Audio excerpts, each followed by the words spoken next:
Então esses profetas, eles já diziam logo quando iam profetizar, muitas vezes até com medo de morrer, eles diziam: veio a minha palavra do Senhor. É Deus que está dizendo, não é eu não. Veja bem que tem profeta que chegou para profetizar e disse: você não vai me matar não, você não vai deixar nada acontecer comigo de errado não, eu vou dizer o que Deus mandou, mas a minha vida, hein? Com medo já de morrer, de dizer o que Deus queria. Disse: eu vou dizer o que Deus mandou, mas olha lá, não vai me matar, não vai deixar que as pessoas me matem.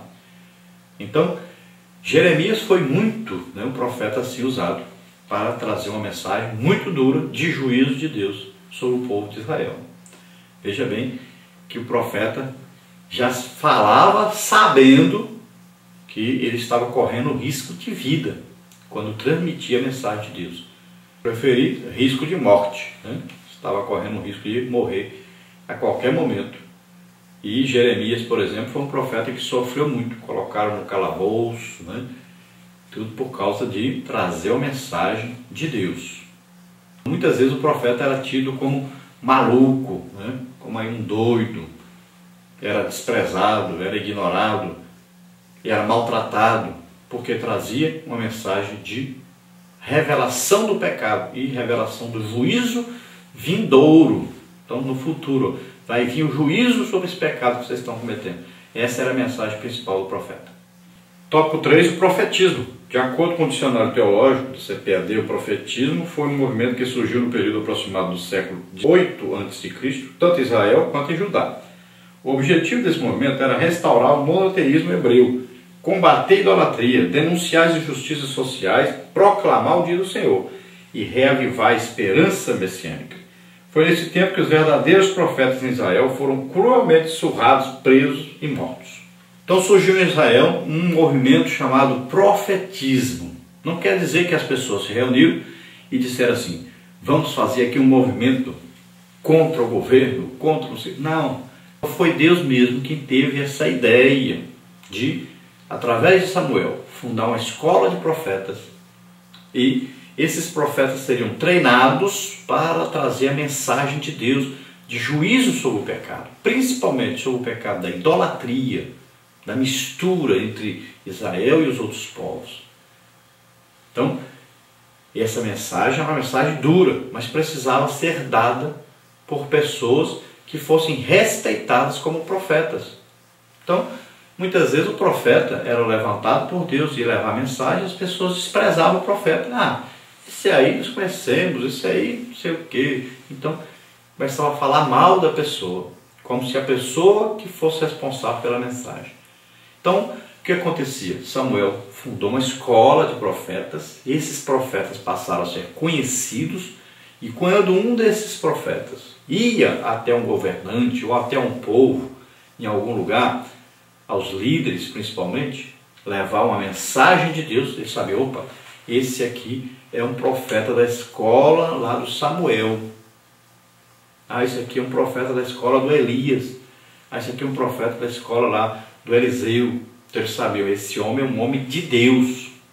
E a mensagem que ele vem trazendo, já o profeta líder dele, já ou recebeu a mensagem, foi o líder dele, ou ele recebeu, mas falou com o líder realmente confirmou que é de Deus. Então ele está trazendo uma mensagem de Deus.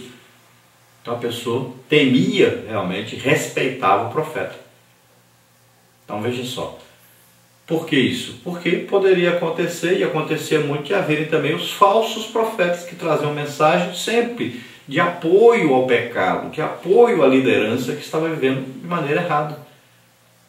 Então houve a necessidade de separar profetas que realmente tinham suas vidas santificadas, separadas para uso exclusivo de Deus.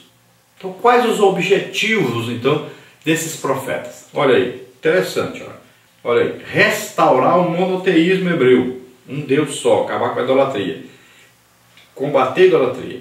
Então denunciar as injustiças sociais, então ricos cada vez mais ricos e os pobres cada vez mais pobres, essa diferença social eles condenavam. Proclamar o dia do Senhor, então a vinda do Senhor, o juízo de Deus, e reavivar a esperança messiânica. Então eles também tinham uma função de trazer ao povo aquela mensagem de esperança. Olha, um dia vem aí o Senhor e toda essa situação vai melhorar. Então, a liderança que está em pecado vai sair, Ele liderará o povo. Então, Deus mesmo estará conosco. Então, era uma mensagem que dava esperança ao povo que o futuro seria melhor. Parte 2 aí, o profeta em um Novo Testamento.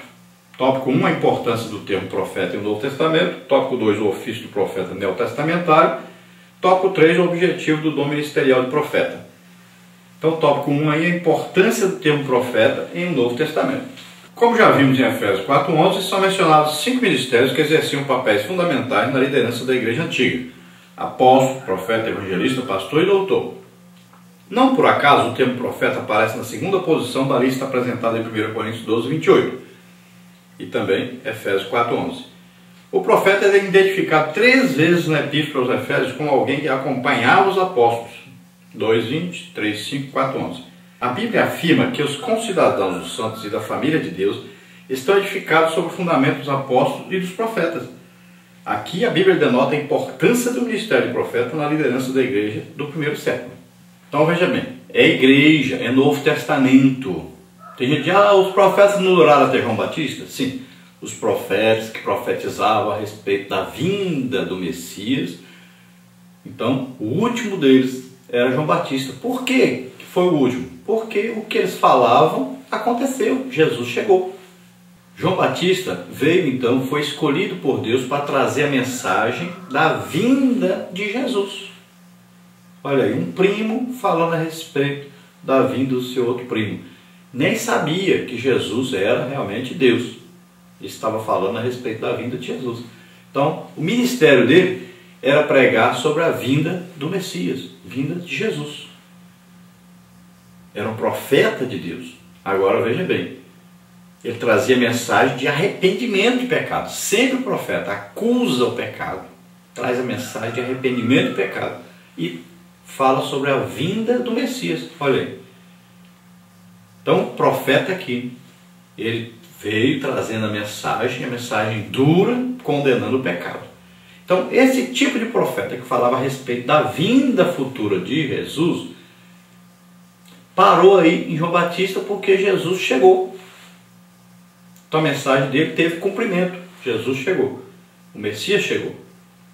Então, a partir daí começa o quê? O novo ministério de profeta, que vai profetizar agora, que vai trazer uma mensagem agora, revelando o pecado do povo, principalmente agora o quê? Nós estamos falando da igreja, então revelando o pecado que está no meio da igreja.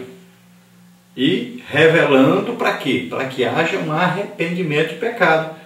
E o profeta vai trazer essa mensagem e vai trazer a mensagem também dizendo: Jesus está voltando. Olha o arrebatamento. Então, arrependa do seu pecado. Ele mostra, revela o pecado, condena o pecado, leva o povo para se arrepender. Por quê? Porque existe aí a vinda de Jesus a qualquer momento.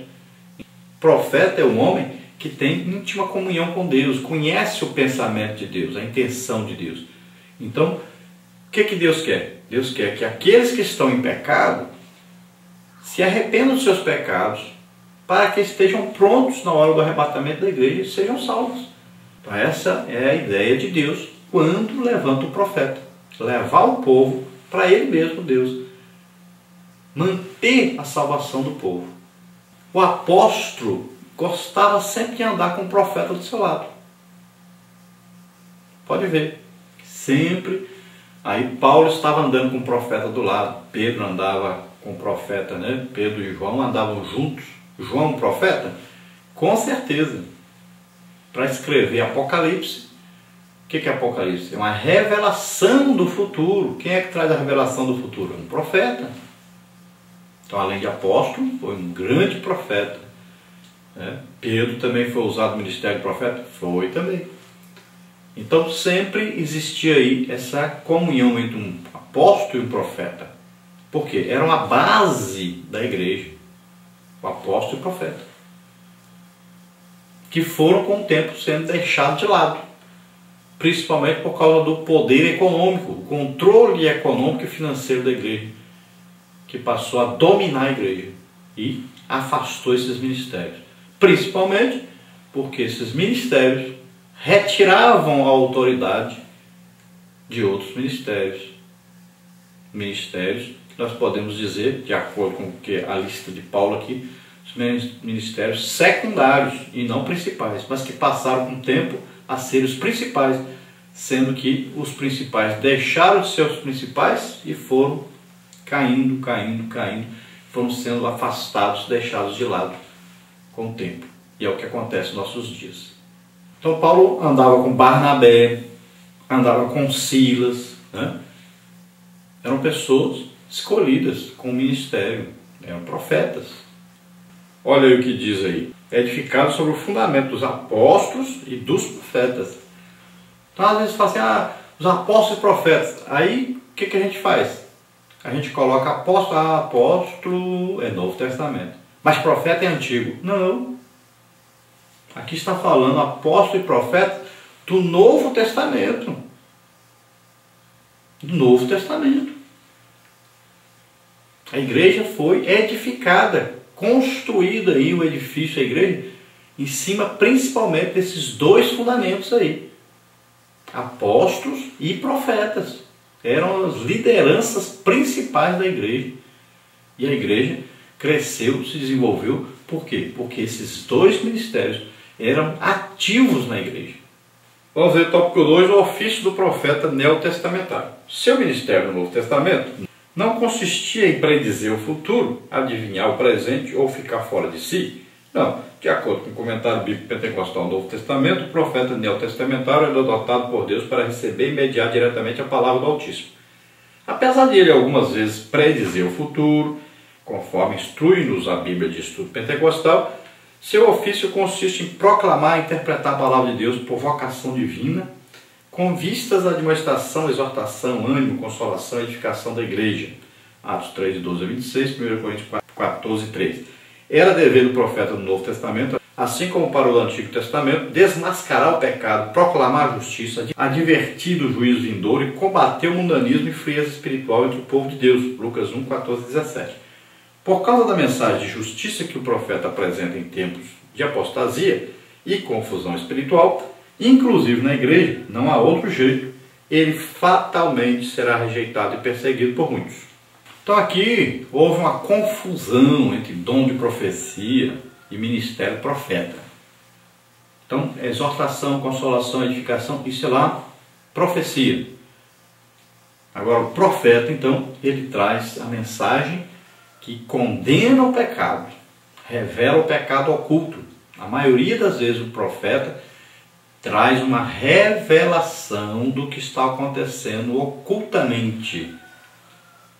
Então ele revela um pecado que está ocorrendo sobrenaturalmente. Opera nele o que? O dom, palavra de sabedoria, palavra de conhecimento, discernimento de espírito. Esses dons operam no profeta. Então o profeta vai ter uma revelação do que está ocorrendo ocultamente. Não é a pessoa estudou para falar, ou alguém falou para ele e ele falou depois na igreja, ou então a pessoa foi lá no seu gabinete pastoral, falou com ele alguma coisa que está acontecendo com ela ou com alguém, aí na hora lá ele vai pregar e fala aquilo e tal. Não tem nada a ver com isso. Isso aqui é uma coisa sobrenatural. Um ministério de profeta, Deus vai então revelar coisa oculta que ele não sabia e que a maioria das pessoas não sabiam e que até aquele que talvez esteja em pecado pensava que estava certo, que estava fazendo. Então vem uma revelação de Deus dentro da situação daquela pessoa ou da igreja e vai fazer o quê? Vai fazer com que essas pessoas então acordem para esse pecado, se arrependam desses pecados. Então, veja bem, é diferente de profecia. Profecia, consolação, exortação, edificação, é mais um aconselhamento, é mais falar sobre que Deus está presente na vida da pessoa, que está todo o tempo com ele ali, que Deus está vendo o que ele está fazendo. Então é completamente diferente uma coisa da outra. Tem que separar essas coisas.